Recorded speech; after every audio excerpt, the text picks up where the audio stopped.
Hello ನಮಸ್ಕಾರ Karnataka, welcome back to Rakesh log channel. Guys, ಇವತ್ತು ನಾನು ಕಮಲ್ ಬಸ್ತಿಗೆ ಬಂದಿದ್ದೀನಿ. ಇದು ಬೆಳಗಾವಿಯಲ್ಲಿರುವ ಒಂದು ಫೇಮಸ್ ಪ್ಲೇಸ್. ಇದೊಂದು ಫೇಮಸ್ ಪ್ಲೇಸ್ ಯಾಕಾಗಿತ್ತಪ್ಪ ಅಂದರೆ ಇಲ್ಲಿ ಕಮಲ್ ಬಸ್ತಿ 12ನೇ ಶತಮಾನದಾಗ ಇನ್ನೂ ಕೆತ್ತನೆಗಳು ಅದಾವು. ಆಮೇಲೆ 12ನೇ ಶತಮಾನದಲ್ಲಾಗಿರುವ ದೇವಾಲಯಗಳೆಲ್ಲ ಇದಾವೆ. ಇದು ಜೈನ ಸಮುದಾಯಕ್ಕೆ ಸೇರಿದಂಥ ದೇವಾಲಯ. ಸೊ ಈ ದೇವಸ್ಥಾನವನ್ನು ನಾನು ನೋಡೋಕೆ ಬಂದಿದ್ದೀನಿ. ಸೊ ಈ ವಿಡಿಯೋದಾಗೆಲ್ಲ ನಾನು ಇನ್ಫಾರ್ಮೇಷನ್ ನಿಮಗೆ ಇನ್ ಡೀಟೇಲ್ ಆಗಿ ಕೊಡ್ತೀನಿ. ಸೊ ವಿಡಿಯೋ ಪೂರ್ತಿಯಾಗಿ ನೋಡಿ, ತುಂಬ ಇಂಟ್ರೆಸ್ಟಿಂಗ್ ಆಗಿರುತ್ತೆ. ತಡ ಮಾಡಿದ ವಿಡಿಯೋ ಸ್ಟಾರ್ಟ್ ಮಾಡೋಣ. Come let's go.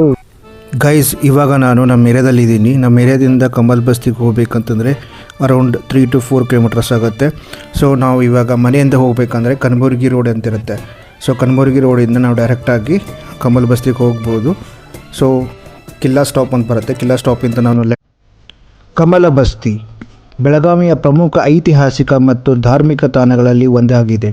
ಇದು ಬೆಳಗಾವಿ ನಗರದಲ್ಲಿರುವ ಬೆಳಗಾವಿ ಪೋರ್ಟ್ ಒಳಗೆ ಇದೆ. ಈ ದೇವಸ್ಥಾನವು ಜೈನ ಧರ್ಮಕ್ಕೆ ಸೇರಿದ್ದು ಮತ್ತು ಅದರ ವಾಸ್ತುಶಿಲ್ಪ, ಶಾಂತ ವಾತಾವರಣ ಹಾಗೂ ಐತಿಹಾಸಿಕ ಮಹತ್ವಕ್ಕಾಗಿ ಪ್ರಸಿದ್ಧವಾಗಿದೆ ಅಂತಲೂ ಹೇಳ್ಬೋದು. ಸೊ ಇತಿಹಾಸ ಬಗ್ಗೆ ಗಮನಿಸಬೇಕಾದರೆ ಕಮಲ ಬಸ್ತಿ ದೇವಸ್ಥಾನವು ಕ್ರಿಸ್ತಶಕ 1204 ಸುಮಾರಿಗೆ ರಟ್ಟ ವಂಶದ ಕಾಲದಲ್ಲಿ ನಿರ್ಮಾಣ ಮಾಡಲಾಗಿದೆ ಅಂತ ಹೇಳ್ತಾರೆ. ಸೊ ಈ ದೇವಾಲಯವನ್ನು ಜೈನ ಧರ್ಮದ ತೀರ್ಥಂಕರಾದ ನೇಮಿನಾಥ್ ಅವರಿಗೆ ಸಮರ್ಪಿಸಲಾಗಿದೆ ಅಂತಲೂ ಹೇಳ್ತಾರೆ. ಸೊ ಆ ಕಾಲದಲ್ಲಿ ಬೆಳಗಾವಿ ಪ್ರದೇಶವು ಜೈನ ಧರ್ಮದ ಪ್ರಮುಖ ಕೇಂದ್ರವಾಗಿತ್ತು. ಈ ದೇವಸ್ಥಾನವು ಆ ಕಾಲದ ಕಲಾ, ಕೌಶಲ್ಯ ಮತ್ತು ಧಾರ್ಮಿಕ ನಂಬಿಕೆಗಳ ಪ್ರತೀಕವಾಗಿದೆ ಅಂತಲೂ ಹೇಳ್ತಾರೆ. ವಾಸ್ತುಶಿಲ್ಪ ಕಮಲ ಬಸ್ತಿಯ ವಿಶೇಷತೆ. ಅದರ ವಿಶಿಷ್ಟ ವಾಸ್ತುಶಿಲ್ಪ.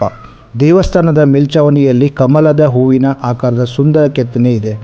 ಇದೇ ಕಾರಣಕ್ಕೆ ಇದನ್ನು ಕಮಲ ಬಸ್ತಿ ಅಂತಲೂ ಕರೀತಾರೆ. ಕಲ್ಲಿನ ಮೇಲೆ ಮಾಡಿದ ನಿಖರ ಕೆತ್ತನೆಗಳು ಮತ್ತು ಸ್ತಂಭಗಳು ಆ ಕಾಲದ ಶಿಲ್ಪಕಲೆಯ ಉನ್ನತ ಮಟ್ಟವನ್ನು ತೋರಿಸುತ್ತದೆ. ದೇವಾಲಯದ ಗರ್ಭಗುಡಿಯಲ್ಲಿ ನೇಮಿನಾಥ ತೀರ್ಥಂಕರರ ಮೂರ್ತಿ ಇದೆ. ಈ ಮೂರ್ತಿ ಬಹಳ ಶಾಂತ ಮತ್ತು ಧ್ಯಾನಮಗ್ನ ಸ್ಥಿತಿಯಲ್ಲಿ ನಾವು ನೋಡಬಹುದು. ದೇವಸ್ಥಾನದ ಸುತ್ತಲೂ ಇರುವ ಸ್ತಂಭಗಳು ಮತ್ತು ಗೋಡೆಗಳ ಮೇಲೆ ಸುಂದರ ಶಿಲ್ಪಗಳನ್ನು ನೋಡಬಹುದು. ಸೊ ಈ ಶಿಲ್ಪಗಳು ಜೈನ ಧರ್ಮದ ಕಥೆಗಳು ಮತ್ತು ಧಾರ್ಮಿಕ ಚಿಹ್ನೆಗಳನ್ನು ಚಿತ್ರಿಸುತ್ತವೆ. ಧಾರ್ಮಿಕ ಮಹತ್ವ. ಜೈನ ಧರ್ಮದ ಅನುಯಾಯಿಗಳು. ಕಮಲ ಬಸ್ತಿ ಒಂದು ಪವಿತ್ರ ತಾಣವಾಗಿದೆ. ಇಲ್ಲಿ ಪ್ರತಿದಿನ ಪೂಜೆ ಮತ್ತು ಪ್ರಾರ್ಥನೆಗಳು ನಡೆಯುತ್ತವೆ. ವಿಶೇಷವಾಗಿ ಜೈನ ಹಬ್ಬಗಳ ಸಮಯದಲ್ಲಿ ಭಕ್ತರು ಹೆಚ್ಚಿನ ಸಂಖ್ಯೆಯಲ್ಲಿ ಇಲ್ಲಿ ಭೇಟಿ ನೀಡುತ್ತಾರೆ. ಸೊ ಈ ದೇವಸ್ಥಾನವು ಶಾಂತಿ, ಸತ್ಯ ಮತ್ತು ಅಹಿಂಸೆಯ ಸಂದೇಶವನ್ನು ಸಾರುತ್ತದೆ. ಅಂದರೆ ಪ್ರವಾಸಿ ಆಕರ್ಷಣೆಯ ಕಮಲ ಬಸ್ತಿ ದೇವಸ್ಥಾನ ಕೇವಲ ಧಾರ್ಮಿಕ ತಾಣವಷ್ಟೇ ಅಲ್ಲ, ಪ್ರವಾಸಿಗರಿಗೂ ಒಂದು ಪ್ರಮುಖ ಆಕರ್ಷಣೆ.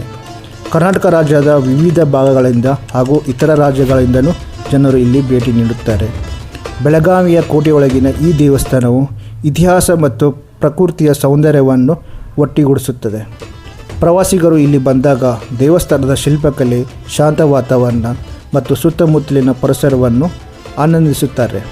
ಫೋಟೋಗ್ರಫಿ ಪ್ರಿಯಕರಿಗೆ ಇದು ಒಳ್ಳೆಯ ಸ್ಥಳವಾಗಿದೆ ಅಂತಲೂ ಹೇಳ್ಬೋದು. ಸಂರಕ್ಷಣೆ ಮತ್ತು ಮಹತ್ವ. ಕಮಲ ಬಸ್ತಿ ದೇವಸ್ಥಾನವನ್ನು ಆರ್ಕಿಯಾಲಜಿಕಲ್ ಸರ್ವೆ ಆಫ್ ಇಂಡಿಯಾ ಅಂದರೆ ASI ಸಂರಕ್ಷಿಸುತ್ತದೆ. ಈ ದೇವಸ್ಥಾನವು ಭಾರತದ ಪುರಾತತ್ವ ಪರಂಪರೆಯಲ್ಲಿ ಒಂದು ಭಾಗವಾಗಿದೆ ಅಂತಲೂ ಹೇಳ್ಬೋದು.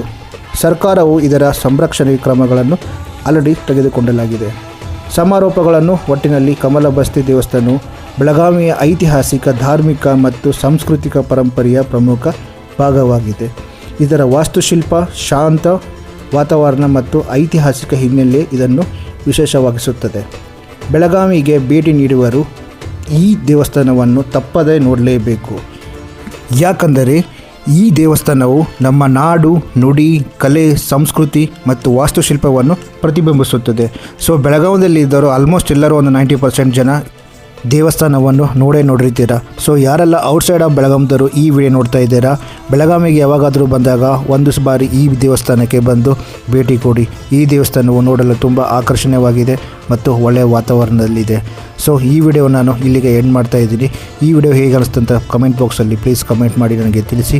ಮುಂದಿನ ವಿಡಿಯೋದೊಂದಿಗೆ ಮತ್ತೆ ಸಿಗೋಣ. ಅಲ್ಲಿವರೆಗೂ ನಮಸ್ಕಾರ.